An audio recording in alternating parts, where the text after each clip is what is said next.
Je suis innocent, je me battrai pour ça, et je continuerai à me battre pour ça. Est-il un tueur en série machiavélique, empoisonneur d'une trentaine de personnes, ou un médecin brillant, broyé par la machine judiciaire?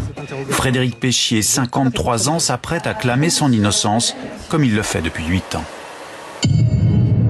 Elle est la victime qui a fait éclater toute l'affaire. Il y a 8 ans, Sandra Simard doit se faire opérer du dos dans une clinique de Besançon et subir une anesthésie générale. Elle est confiante. Mais rien ne se passe comme prévu. Elle fait un arrêt cardiaque et ce n'est pas un accident. Il a été après déterminé que mes poches de soluté de réhydratation avaient été empoisonnées au potassium à hauteur de 100 fois la dose normale. Vous auriez dû mourir en fait. Oui. En menant l'enquête, la clinique est remontée jusqu'aux poches d'hydratation. Ces poches, les voici, polluées à l'aide d'une seringue. Pour les enquêteurs, l'empoisonneur ne peut être qu'un initié, un soignant. Et très vite, les soupçons se concentrent sur le médecin qui a réanimé et sauvé la patiente. Frédéric Péchier, une figure à Besançon.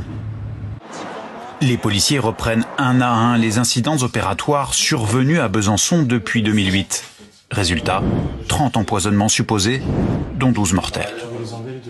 Selon l'accusation, le docteur Péchier est le dénominateur commun de toutes ces affaires, présent dans la quasi-totalité des cas, et il aurait un mobile, régler ses comptes avec ses confrères.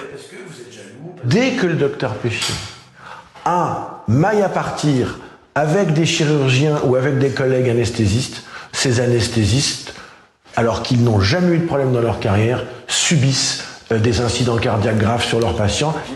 Face aux policiers, un ouvrier coincé à 30 mètres de hauteur. Il devait changer des ampoules, mais il est resté bloqué plusieurs heures. C'est la mésaventure qui est arrivée à cet employé en intervention sur un des projecteurs du stade de Hohokam à Mesa, dans l'Arizona.